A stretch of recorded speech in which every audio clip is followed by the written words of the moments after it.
Here's the headline: SEC to allow companies to block shareholder proposals. SEC announced that it will not express opinions to requests from companies asking to exclude shareholder proposals from their proxies during the 2025-2026 season. What do you think about this? Okay, I'm gonna zag on this. Well, I will say there I might be like this. there might be a silver lining here, because a lot of the reporting that I read that this is going to reinvigorate the focus on director elections. Yes. Maybe for the first time in our lifetime, and our company has been holding on, by the skin of our teeth forever, waiting for this, because we think that the most important vote at these meetings is directors. It's nothing else. It's not the political theater. Sorry to the McRitchies and the Chevin. It is the directors. We seem to be the only ones who tout this. This is the only important thing. The McRitchies, the only shareholder proposals that consistently win and actually cause some form of change over time has been the governance. That's ones. Fine, but I wish they would. I wish they would focus as much on the director elections, because they have a lot of great commentary and great. You're right, exactly. Now join us.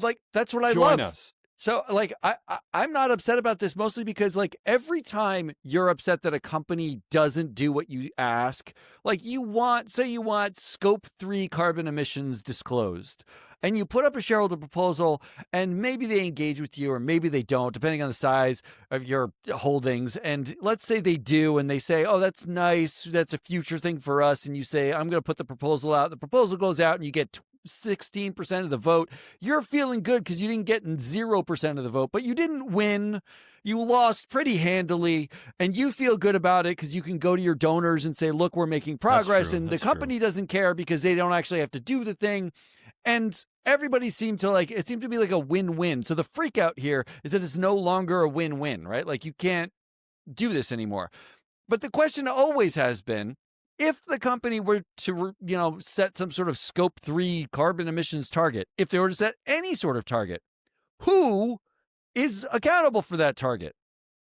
It's not the company. The company's not a thing. It's a fake thing. It's the people who represent you in the boardroom who are supposed to be held accountable.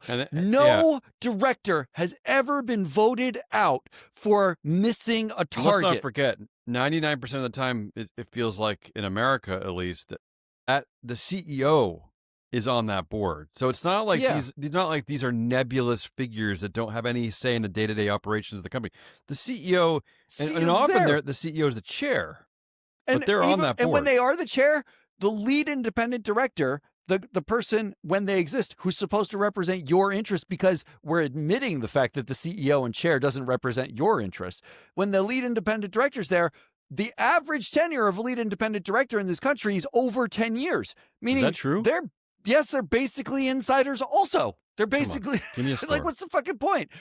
My point here is, every time you think to yourself, man, we should put out a shareholder proposals that says this, what this rule does is now you have to say, which directors would I vote against because I want the company to change what I was going to ask for. Yeah, you know what? The proposals have allowed organizations on the left and the right to kind of have a nice moment of political theater, right? So that's probably why they lean on them. Yeah. So it's a 0 in the bad game. Interesting. It's a 0. Interesting.